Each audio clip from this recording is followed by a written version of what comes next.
¿Qué combustible se utiliza el cuerpo y cómo lo hace? ¿Qué depósitos de energía tenemos en el cuerpo? Pues tenemos dos. Tenemos un depósito de hidratos de carbono y tenemos un depósito de grasas. Y siempre jugando con ellos les decimos, hay que pasear para quemar grasas. Vamos a dejar claro el concepto y vamos a entretenernos un poco haciendo un dibujillo de una cocina, que ahora están muy de moda.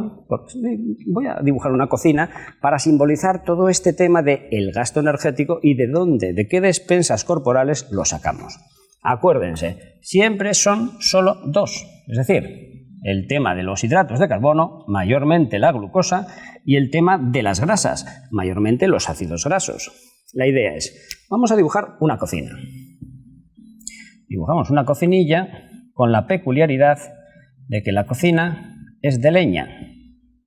Aquí con sus dos plaquitas que están echando bien de calor. Y luego aquí arriba vamos a, como somos gente muy limpia, vamos a pintar una buena campana para extraer los humos, porque no queremos que se nos llene de humo. Esta es la cocina. ¿Que atiende quién? El cocinero. Siempre tiene que haber un cocinero. Lo pintamos así. Y la única diferencia, original por cierto, que es el primero que pinto, es el gorrito de cocinero. Ya tenía yo ganas de pintar un gorrito. Toma gorrito. La idea es, tiene que cebar el cocinero leña a la cocina. Tiene dos depósitos. Del momento cocinero al primer depósito, que vamos a simbolizar aquí por unos trozos de leña cortos, acuérdense, cortos, por eso los pinto así, son los hidratos de carbono. Aquí la distancia sería 5 metros. Pero es que el cocinero, como yo es muy previsor, tiene otro depósito de leña. Eso sí, lo tiene un poco más lejillos. Lo tiene, vamos a poner a 20 metros. Y ustedes dirán, el doctor no sabe dibujar a escala. Ya es que se me acabó el cristal, señores. Lo tiene a 20 metros y es mucho más largo. Es decir, la leña es más larga, con lo cual esa leña ofrece más rendimiento. Voy a poner aquí que es la grasa. Ofrece más rendimiento que los hidratos de carbono y dura más. Claro, pero queda más lejos, hay que ir a buscarla más lejos. ¿Por qué les pongo esta parte de distancia? Porque imagínense que nuestro cocinero tiene que cebar la cocina.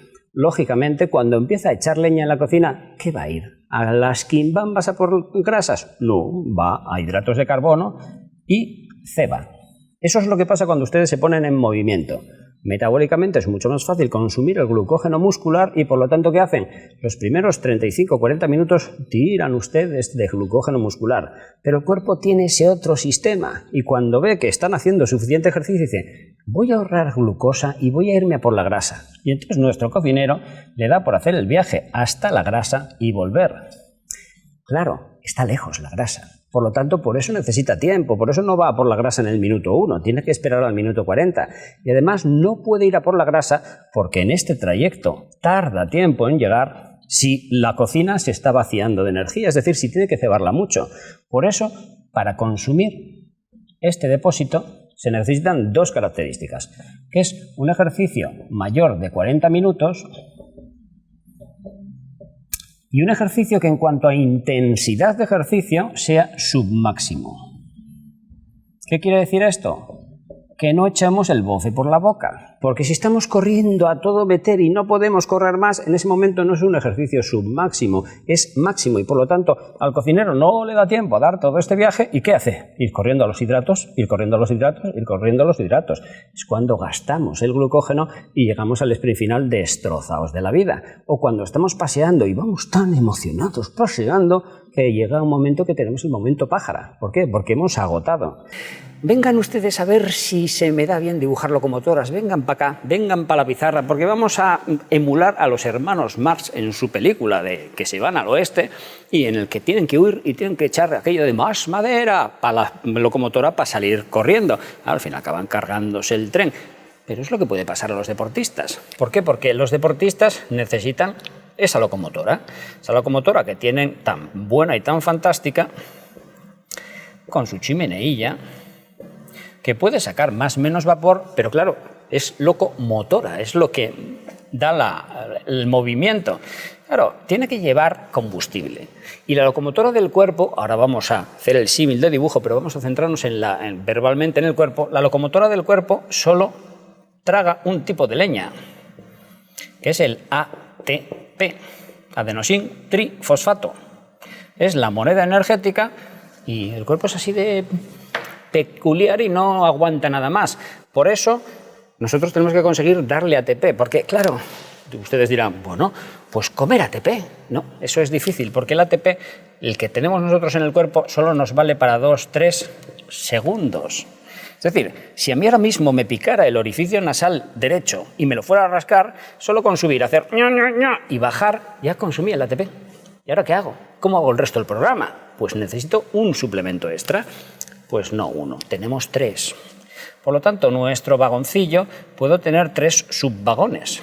¿Qué es lo interesante? Y por eso hay gente que hace deporte de velocidad, hay gente que hace deporte de resistencia y luego hay mucho mixto. Siguiente combustible metabólico, es decir, siguiente vagón. Es el vagón, ¡hala, qué coincidencia! El vagón de la creatina. Sí, de lo que estamos hablando, exactamente, creatina. ¿Esa creatina qué hace?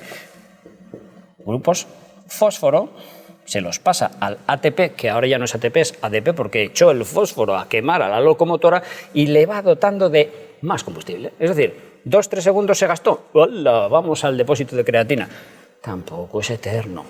Nos falla porque nos dura 5-10 segundos. Nada, un sprint de 100 metros o una buena serie de levantar buenas cargas en el gimnasio. Nada más. Luego hay que parar porque la creatina no da para más. Ventaja. Parámetro la creatina que sí que podemos alargar el vagón. Es decir, tomando creatina por boca y entrenándonos, es decir, haciendo ejercicio, sí que podemos alargar el vagón. Por lo tanto, podemos conseguir que esa creatina nos dure, en vez de 5 o 10 segundos, 3 días. Y un huevo de pato, señores. No, nos puede durar 12, 13 segundos. Es decir, tampoco se emocionen. Pero bueno, nos dura más, trabajamos más, hacemos más series. Eso sí es entrenable. Parámetro que es muy bueno. Luego tenemos el tema de la glucosa, que es el combustible de los torpes. ¿Por qué? Porque es el combustible de los no entrenados, el rápido, el que se hace muy rápido y entonces, claro, dura poco y en poco lo gastamos. Pero podemos volver a dotarlo. ¿Por qué? Porque podemos, mientras estamos haciendo deporte, si es de resistencia, comer glucosa o comer hidratos de carbono. Tenemos el hígado lleno de glucógeno, por lo tanto, el hígado es una reserva. Y luego tenemos glucosa en forma de glucógeno en el músculo. Por lo tanto, con 3 fuentes, teóricamente nos daría para correr una maratón. Nos fatigaríamos antes por falta de entrenamiento y fracasaría el corazón y el cerebro y nos daría una pájara. Pero es que tenemos otro depósito, que son los ácidos grasos. Bueno, perdón, la glucemia, o sea, la glucosa como combustible también la podemos entrenar con las cargas de glucógeno. Es decir, es otro vagón que podemos estirarlo también. Igual que hemos estirado el de la creatina, podemos estirar el de la glucosa. Ya tenemos 2. Y luego tenemos las grasas, que son las grasas de la lorcilla, es decir, el ombliguillo con las patucas, el superpaisanón con los piececillos, y luego las grasas que tenemos dentro del músculo, es decir, dentro del músculo tenemos grasa también, tenemos ácidos grasos musculares. ¿Qué tipo de fibras musculares tienen los músculos y qué efecto ejercen sobre el tipo de deporte a practicar?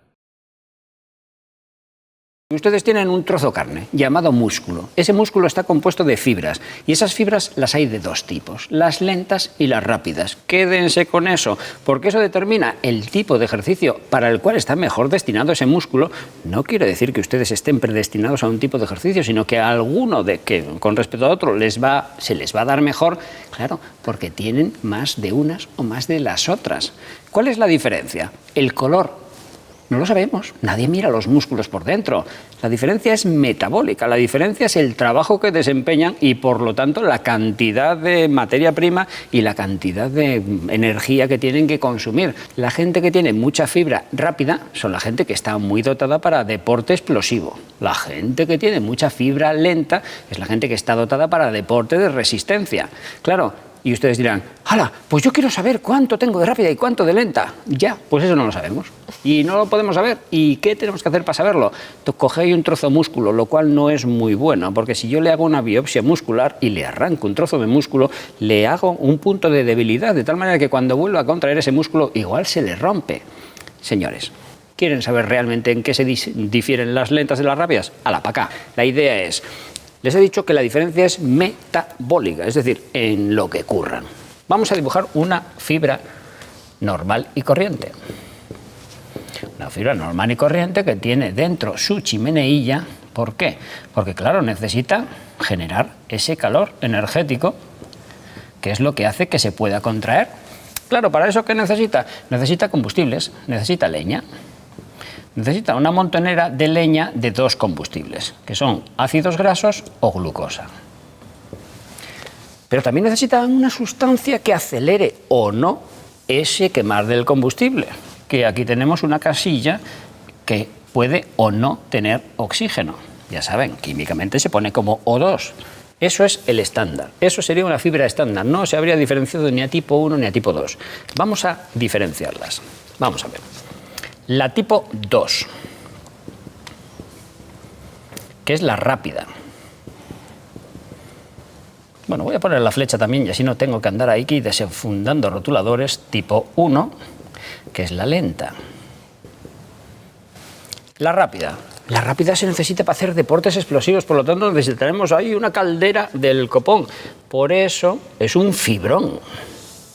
La tipo 2 es una fibra gordísima, con una caldera inmensa que se dedica, vamos a poner la puerta, el combustible aquí, el fueguillo y el humo.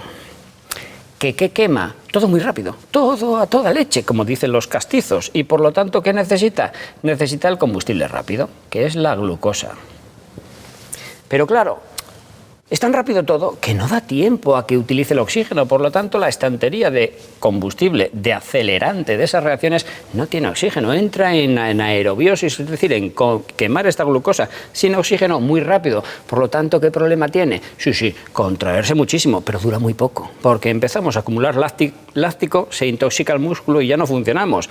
Tipo de músculo rápido, Usain Bolt. Tenemos un velocista, empieza a correr 10 segundos, 15 segundos, los lentos, los rápidos lo hacen en 9,58. Claro, ahí toda esta parte metabólica sí funciona.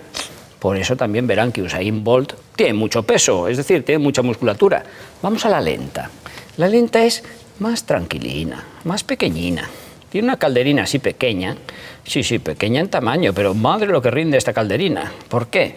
Porque sobre todo, aunque también tiene glucosa, pero poca, sobre todo tiene de combustible los ácidos grasos, que son mucho más largos y proporcionan mucha más energía. Y además utiliza ese acelerante metabólico que es el oxígeno. Y por lo tanto quema esos ácidos grasos en presencia de oxígeno. Con lo cual esto está echando humo y humo y humo y humo. Claro, ¿quién tiene muchas fibras lentas dentro de su musculatura? Los que se ejercitan en resistencia. Ustedes ven correr a un etíope y dicen, ¿pero cómo puede correr este tío que lleve piel y huesos? Claro, porque tiene muchas fibras, pero sobre todo del tipo lento, es decir, de esas fibras fininas, muy metabólicamente activas, que le posibilita que le digas, oye, véteme a París a comprar el pan, y sale corriendo, compra el pan y vuelve. Eso Usain Bolt no lo puede hacer porque sale y en 5 metros está derrengado. Por lo tanto, esta es la diferencia de, acuérdense, en el intermedio sí que la tipo 2 sería 2A o 2B, el 2 aquí estaría en medio, ni fu ni fa, y el 2B estaría la rápida. Dependiendo de la proporción, acuérdense, la clave es proporción de fibras lentas o de rápidas que tengamos, naturalmente vamos a estar más dotados para un tipo de deporte o para otro. Imagínense que yo tengo muchísima fibra lenta, pues yo voy a estar más dotado para el deporte de resistencia. Se me va a dar mucho mejor igual correr una maratón que alguien con mi misma fisonomía, pero que tenga mucha fibra rápida. Verbigracia, al revés. Si yo tengo un 80% de fibras rápidas de esa tipo 2 y resulta que el otro tiene muchísimas fibras lentas, yo en el sprint le voy a baldar. Ojo, cuidado, todo esto se entrena y se pueden desarrollar más las fibras, las dos se desarrollan a la vez y por lo tanto mejorar mis marcas. Pero eso es cuando nosotros vemos que este tiene cualidades innatas de velocista o este tiene cualidades innatas de corredor de resistencia. Esa es la proporción de las fibras, para eso vale. Ya nos viene dotada de fábrica y por lo tanto el que tiene un 80 de rápida y un 20 de lenta, con eso se muere. No lo va a modificar con el entrenamiento. Sí, se va a entrenar y va a crecer el número de fibras, pero esa proporción, esa clave que nos capacita más para un ejercicio que para otro, se queda fija. Lo siento, el entrenamiento no vale para eso. Los estiramientos, su función, su importancia y una tabla general para practicarlos. Hoy les voy a enseñar a estirar los músculos. ¿Por qué? Porque los músculos es parte de la flexibilidad del cuerpo, no es la parte más principal. La parte principal de la amplitud del movimiento del cuerpo humano no es muscular, es ósea. Y para ese ejemplo les he traído aquí unos huesecillos que tengo encima de la mesa, que son el húmero, es decir, el hueso del brazo, y son el cúbito, que voy a colocarlo bien para que no me quede mal el ejemplo. La idea es, esta es la articulación del brazo izquierdo, es decir, se lo voy a poner aquí al lado de mi brazo para que vean que es exactamente el mismo. La idea es, miren mi brazo, yo lo estiro, ya, pero a partir de aquí ya no lo puedo estirar más. Y no es que el doctorín sea poco flexible, que no lo es, soy bastante poco flexible, pero es que aquí ya no puedo estirarme más. ¿Por qué? Miren la articulación del codo. Yo, a partir de aquí ya no puedo, porque esta apófisis del cúbito se me clava ahí dentro y ya ven que no da más. Los topes óseos son los que limitan la amplitud del movimiento articular. Luego sí, luego podemos hacer mucha flexibilidad, pero de aquí, sin dislocar la articulación, no vamos a pasar. Por lo tanto, tenemos el primer tope de la flexibilidad, voy a dejar los huesos ya, que ya lo han visto, el primer tope de la flexibilidad siempre es ósea, y luego sí, luego es muscular. ¿Por qué? Porque si los músculos los tenemos rígidos, si no sabemos estirarlos bien, no vamos a llegar ni siquiera al tope de flexibilidad por el tema de huesos, porque vamos a rompernos antes. Es de lo que se trata, de no romper. Para no romper, ¿qué tenemos que hacer? Aprender a estirarnos. Y ojo, estirarse, sí, a que saben ustedes que los gatos se estiran fantásticamente, y eso sin aprender, pero ustedes necesitan tener una noción básica, que son los dos tipos de estiramientos. Primer tipo de estiramiento, el que no deben hacer y el que seguramente todos hacen, que es el estiramiento dinámico, es decir, los rebotes, los fantásticos rebotes que solo nos valen para lesionarnos. ¿Por qué? Porque tiran demasiado de los músculos y por lo tanto cuando uno estira rebotando, acaba rompiendo. Tienen que hacer la otra parte de estiramientos, que son los estiramientos estáticos. Es decir, llegar al límite de estiramiento de un músculo cuando duele, inmediatamente recoger ese músculo, es decir, quitarse de la zona de dolor y en cuanto les desaparece el dolor, ese es el punto en el que tienen que quedarse quietinos entre 10-15 segundos para que el músculo se estire. Es así de fácil.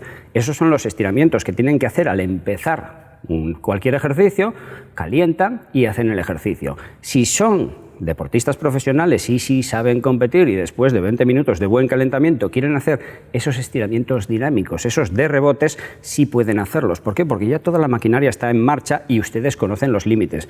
Pero si es amateur, déjese de rebotes. ¿Por qué? Vengan conmigo a la pizarra y verán la razón. La razón es anatómica pura y lisa, que son las vainas fibrosas que rodean a la carnecilla de los músculos. ¿Ustedes piensan que los músculos son como filetes?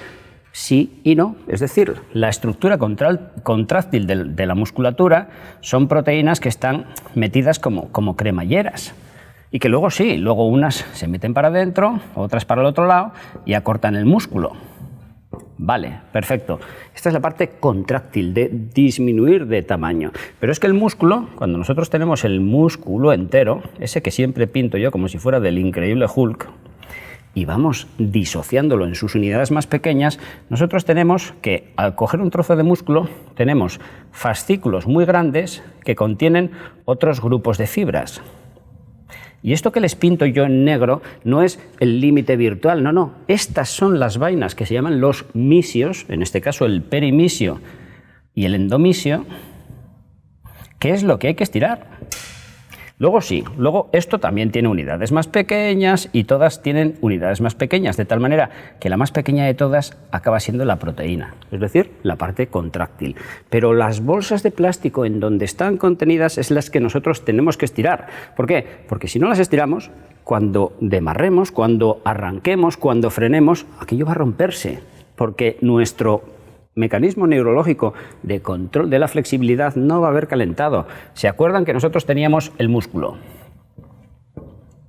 Hoy estoy por pintar músculos. Que dentro teníamos como un muelle, que era el órgano que decía al cerebro cuánto de estirado estaba ese músculo. Veníamos por aquí, veníamos a la médula espinal, al nivel que fuera, y nos llegaba la información. Nos decía, ¡oh, cuidado que esto se está estirando mucho! Y la médula sola, ya como un reflejo, lo que hacía era decirle al músculo, contráete que te estás estirando demasiado, y eso protege. Ese reflejo, el reflejo miotático, es el que ustedes entrenan cuando estiran. Es decir, cuando se ponen a estirar musculatura. Estiran. Demasiada información de estiramiento, duele el músculo, recogen un poco, contraen un poco la musculatura y ya lo tienen hecho. En esa sección, en esa parte de estiramiento en el que no les duele la pantorrilla, el brazo, lo que quieran, es donde tienen que estar. Ustedes descarten hacer deporte sin estirar. Claro, estirar un minuto, ¿pero eso qué es? En un minuto se rasca uno la nariz y poco más. No estira nadie en un minuto, tendrá que estirar durante 5 o 6 minutos. ¡Oh, es que eso es una peñazo! Y además en la calle me mira todo el mundo haciendo posecitas como si fuera yo Superman. Señores, no, están estirando. Sí, es igual que uno que está picando la calle porque tiene que abrir para romper una tubería. Pues lo mismo, es un trabajo que tienen que hacer. ¿Por qué? Esencialmente, ¿por qué se estira? Vengan para la pizarra. Voy a decirles esencialmente por qué se estira, porque el truco del almendruco es saber los porqués, para que luego los qués se nos queden. No tengamos que fiarlos a la memoria, sino que simplemente los hayamos asimilado. Nosotros el estirar, en el ciclo del músculo, que es un ciclo de 3 pasos, músculo normal, con su zona del tendón y su zona del huesecillo, donde siempre inserta el músculo, los dos lados, porque la función es aproximar huesos alrededor de articulaciones. Luego tenemos el músculo contraído, es decir, momento Popeye, con gran tensión en los tendones y aproximación del hueso, es decir, un hueso se aproxima sobre el otro. Y luego tenemos el estiramiento, que es el músculo se estira hasta que las vainas tendinosas de plástico que tiene dentro ya dicen hasta aquí hemos llegado, y también con ese estiramiento los huesos se separan. Y luego volvemos a empezar. O sea que es un ciclo bastante facilito. Es un ciclo que todo el mundo entiende. Claro, ¿para qué estiramos? Primera función del estirar, riego sanguíneo. Si nosotros tenemos el músculo y lo tenemos en parado, es como un fuelle, que lo tenemos en posición media, con sus acordeón a medias. La idea es, nosotros tenemos lo mismo que estirar el fuelle y abrirlo, y luego cerrarlo. ¿Para qué? Para mover el aire en el caso del fuelle. Pues en el caso del músculo lo mismo, si estiramos y contraemos, estamos haciendo succión de los vasos sanguíneos y enviándole al cerebro la información de, oye, mándame sangre aquí, que este está empezando a trabajar.